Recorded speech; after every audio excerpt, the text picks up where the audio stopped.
In this week's show, Dr. Kevin visits a hobby farm with an animal film star and a ram with walking difficulties. It's now week 3 in our puppy journey, and our 2 puppies are at last going home to their new families. First, Dr. Kevin tackles the subject of dental disease in our pets. Mickey's come to see me today because his owners have noticed that he's a little bit off colour, but mainly because his breath is really bad. From initial inspection in Mickey's mouth, it's obvious that he's got some pretty significant dental disease.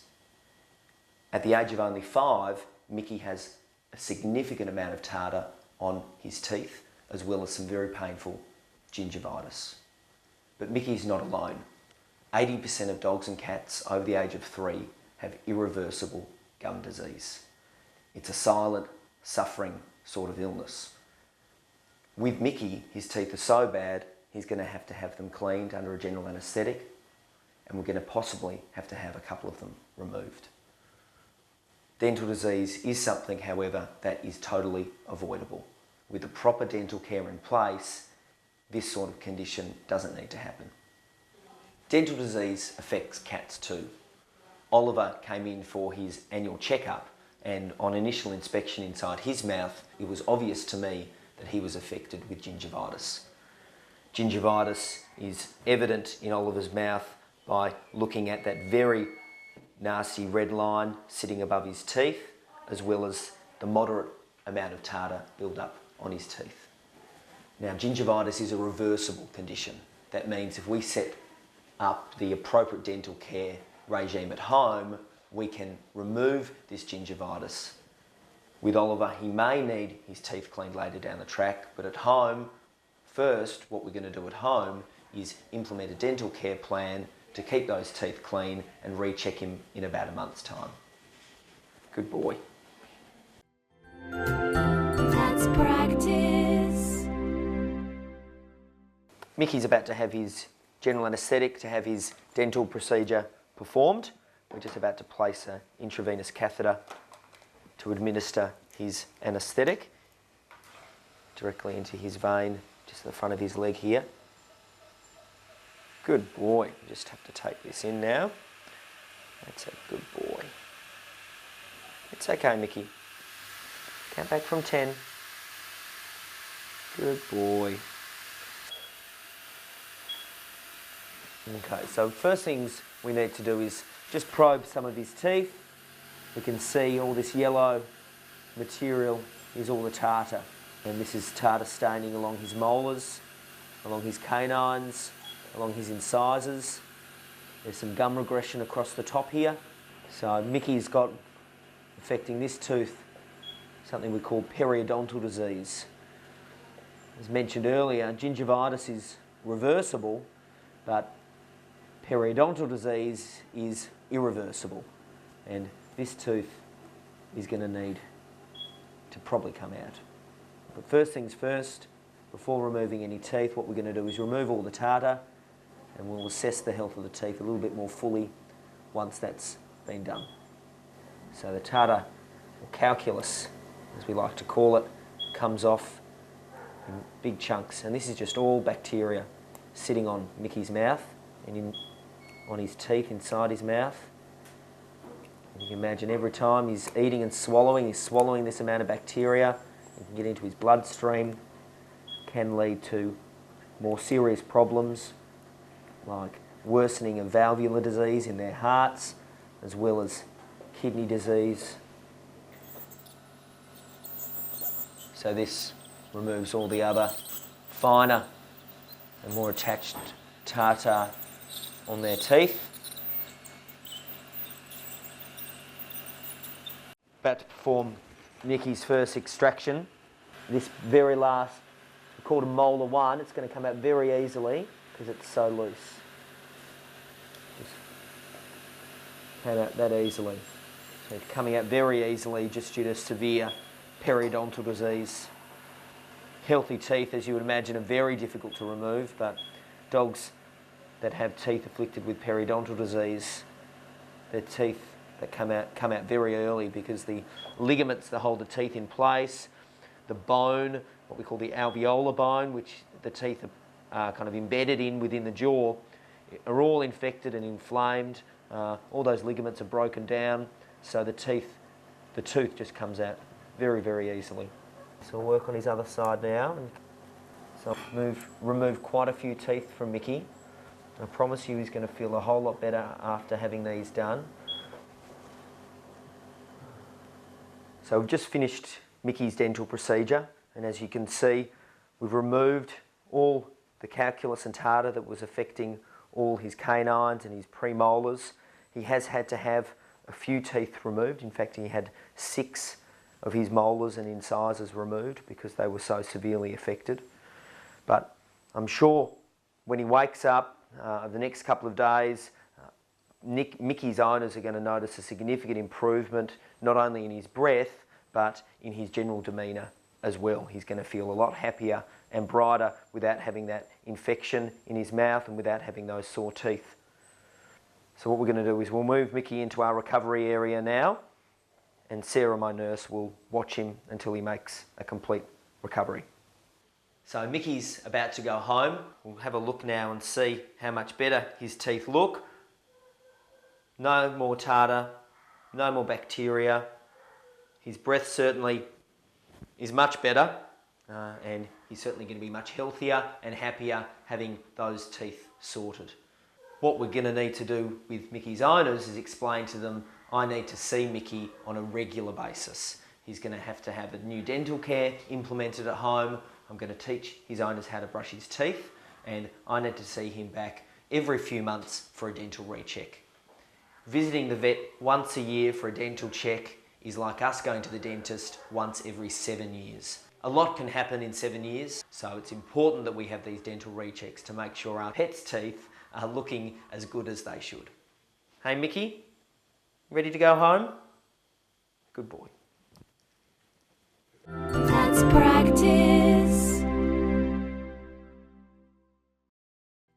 That's practice. This week, Dr. Kevin is attending a hobby farm with an animal film star and a ram with walking difficulties. I'm here with Chris White on her beautiful property in Victoria.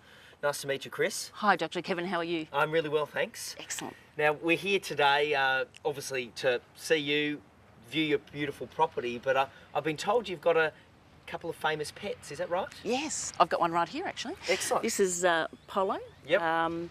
Polo's actually Cujo from Kath and Kim. He was on Secret Life of Us. Okay.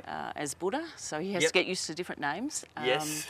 And he's done Wicked Science, The Librarians. Yep. He's done a couple of the Kath and Kim movies, of course, Yes. including the one that was just out last year. Yep. So, yes, and this is his daughter Phoenix, Okay. who doubles for him. As you Yep. can see, she likes to copy him. Absolutely. Well, they're both very good-looking Rottweilers. Yes, yeah. No. How did you get involved in filming and the TV sort of?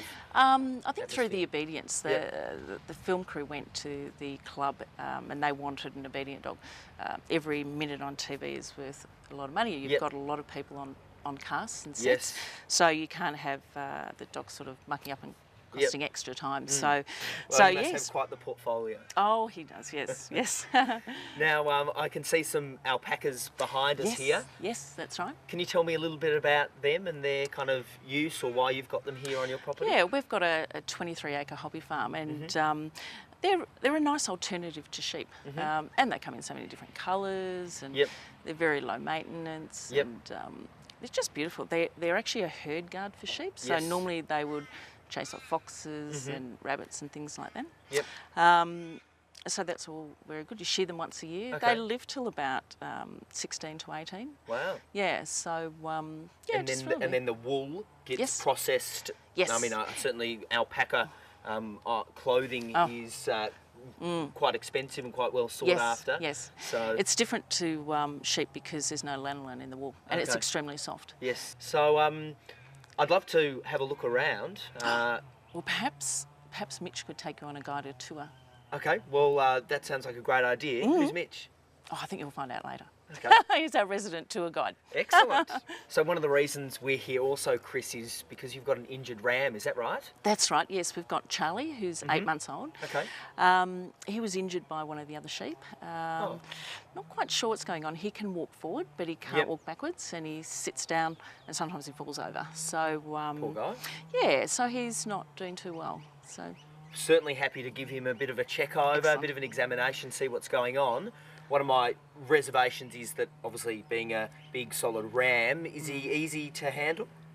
he's like these guys. He's exactly the same. He's been brought up with the dogs, so he's been Oh, on the wow. backyard. He sleeps outside our bedroom window. Yes. He thinks he's a dog, I think. Yeah. Excellent. Which is not typical of a ram, I might No, add. Yeah, so not at all. typical at all. So yeah. Oh, well, I look forward to meeting him. Excellent. Should we go see? Let's go. Charlie, what are you doing in there? Come on out. There we go. What were you doing? Watching telly? Come on, let's give you a good checking over. Come this way. Oh, that's enough. Come on, good boy. That's a good boy. Okay, Chris, well, what I'll get you to do is, obviously I need to see how he walks. So Yes. if you could walk, say, about 15 metres that way, and just a couple of times we'll go back and forward, I'm going to see what his gait is like, particularly those back legs of his. So Okay, I'll just use the bucket I as a think bit of that'll bait. work Yep, I think it'll just work. perfectly. Hang on. If I He, can get his head out. doesn't have a dog lead or anything like No, that. no. We're healing off lead.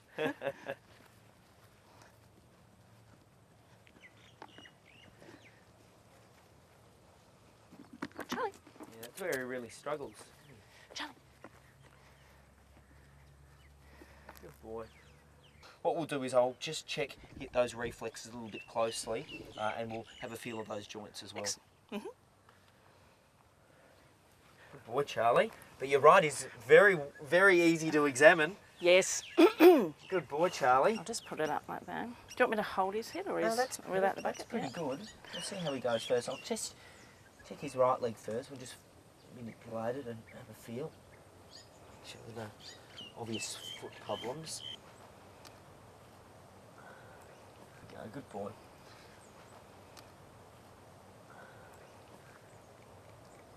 Certainly no joint discomfort, no swelling, no pain anywhere. Good boy. Just going to check his reflexes out. So what we do here is So we it just should flick backwards? should flick back Yep. really quickly, just like that. Yep. Because it's not a natural movement Not to not do. a natural position, exactly right. And, Yep. his body will just be saying, no, that's not the way Correct. it should be. And we call that the knuckling reflex. And Yep. he's perfect on that back leg. That Ah, was good. So let's turn him around and we'll do his other leg. okay. But I think that left leg is where the problem, Oops. a lot of the problem is coming from. Here we go. Stand. Good boy.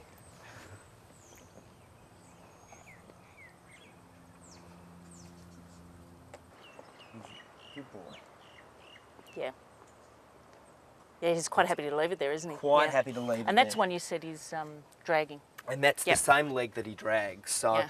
that's telling me there is something that's interfering with the signal Right. from his sciatic nerve up through into his Spine. spinal cord. Now, what could that be? Given his history with the other ram, most likely is some sort of Okay. traumatic injury to that region, whether it's a prolapsed disc putting pressure on those nerves, or a small spinal fracture, or something like Something, that. yep. Now, the reality is, how would you go about finding that? Mm. Well, if he was a dog, you may look at taking some x-rays of the area, CT scans, and those sorts of things will Yep. tell us what's going on. Sure. With him, the most important thing to remember is he's happy and he's got Yes. good quality of life. Yes. And finding that extra information out in his circumstance probably is not going to change what we do. Right, yes. So I think the most important thing is for him to have an enjoyable life here. That's right, yeah. And I certainly think that he's got bucketfuls of TLC Yeah. here on your property. So. Yeah. All right. No.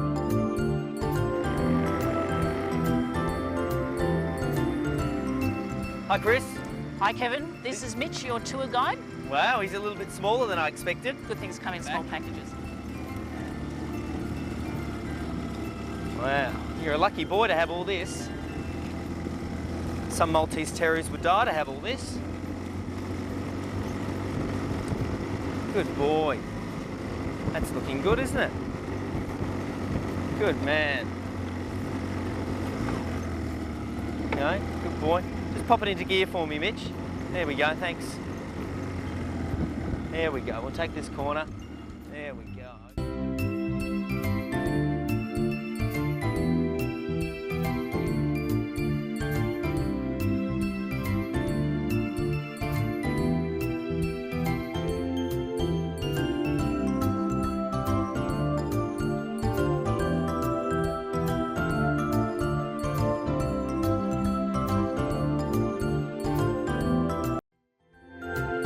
Let's practice. Each week, we follow a group of 5 puppies through puppy school and into adulthood. Our resident trainer, Chris Loverseed, from Positive K9 Training, will take the puppies, and most of all their owners, through a series of exercises and training situations. First, Pirate. As you can see, he is particularly fluffy, as the breeder has just given him a bath, ready to go home with his new owner Sally. As Sally and her friend Michaela arrive with David, Sally's father, who along with Sally's mum Penny, have selected Pirate as the best match for Sally. It's a very special moment as Sally meets Pirate for the very first time.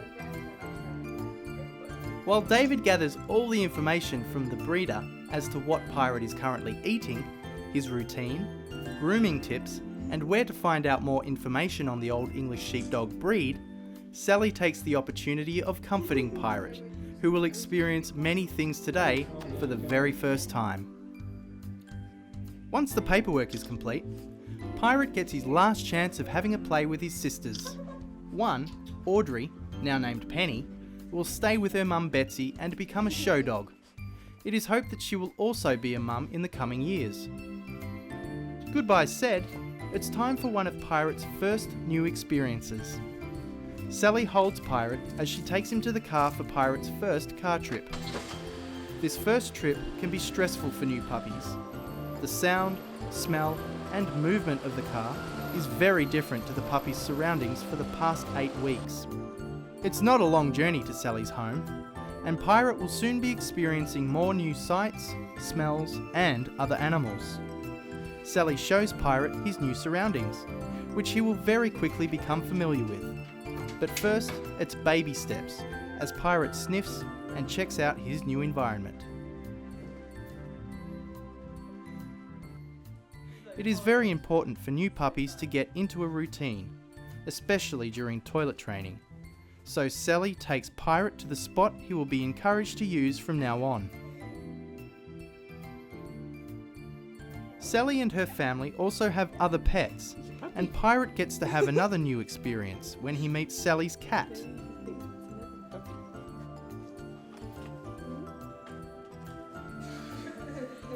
The family poodle also gets introduced to Pirate, who seems to be taking all this in his stride.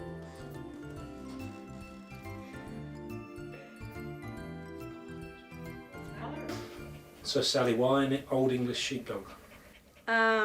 Well, Mum was wanting something that was low allergenic, and she was researching the dogs because I originally wanted just a sheepdog, but then she's like, try an Old English Sheepdog because they're not as energetic.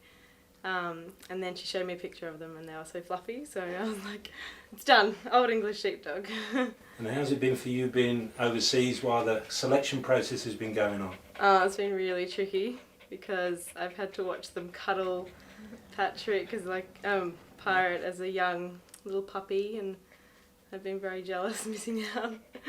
So talking about the names, you slipped in a Patrick there, so is did. it Patrick or is it Pirate? Oh, I do like the name Pirate, but I'm just so used to calling him Patrick because I decided on the name whilst overseas. But maybe he could be Pirate Patrick or something. Can mix it in. But I'll try and keep it Pirate because it is cute with the patch in his eye and everything. So what will you do for the first few days to settle him in? I will gradually try and get him to know each one of our animals because we've got 2 cats and a dog. Try and sort of get him to be familiarised with where he's sleeping and try to sort of toilet train him as well. Take him out every hour. Try and get him used to that. Just cuddle him a lot as well because he's so fluffy. Because he's a bit boisterous now, but he was a bit quiet when he first came in, wasn't he? Yeah, he was quite quiet, but he was cuddling me all in the car. Wow. Yeah, he had his arms tight, like wrapped around my neck. So I think he's getting to know me well. And who's going to be up with him, taking him to the toilet every couple of hours in the night? That would be me. That'll be you. Yeah. Okay, very good. And only in a couple of days you'll be going to the first puppy class? Yes, on Saturday. Saturday. So that'll be really interesting. Can't wait to meet all the other pups that are going to be there and see how he interacts with all the other dogs as well. Let's practice.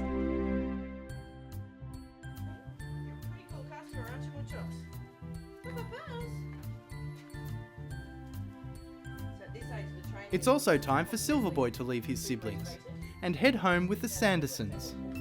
Only one puppy has been taken so far, so Silverboy gets the opportunity to have a play with his brothers and sisters for the very last time. As for the name, Silverboy is now to be known as Alan Glen Dunedane Ranger, or Strider for short.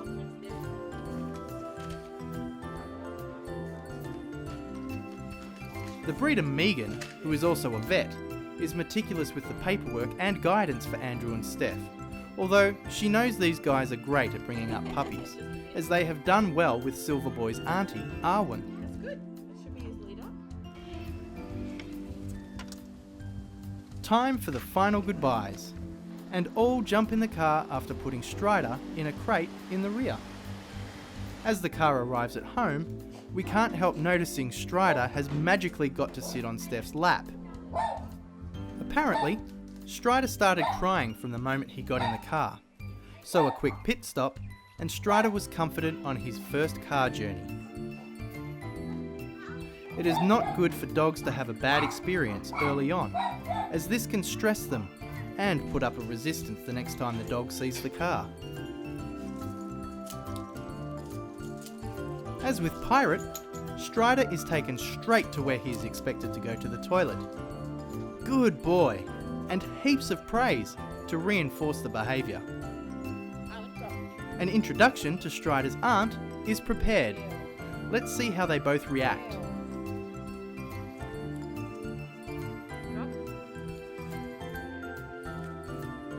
A good result all round.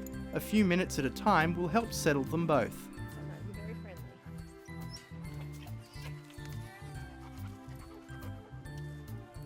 So both puppies have made it through the first few hours in their new surroundings.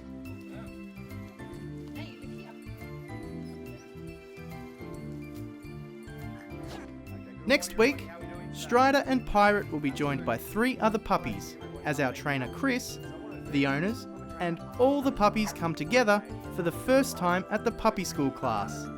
Puppies! Pop, pop, pop, pop, pop, pop, pop, pop, puppies!